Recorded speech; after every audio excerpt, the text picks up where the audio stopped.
এভাবে বিদেশে ময়লা ওঠায়, ডাস্টবিন,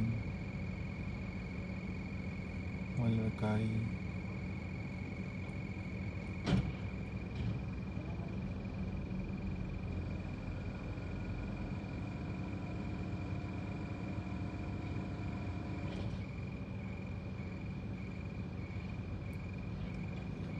কোনো এক বাংলাদেশি ভাই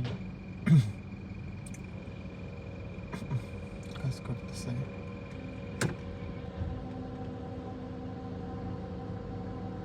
আর বাইরে কাজ কোনো ছোটো বড় নেই, যে কোনো কাজ যে কেউ করতে পারে, এটা কোনো সমস্যা নেই। কাজই, কিন্তু কত সুন্দরভাবে পরিশ্রমের সাথে পরিবারের সাথে এটা করতেছে, এটাই বড় বিষয়।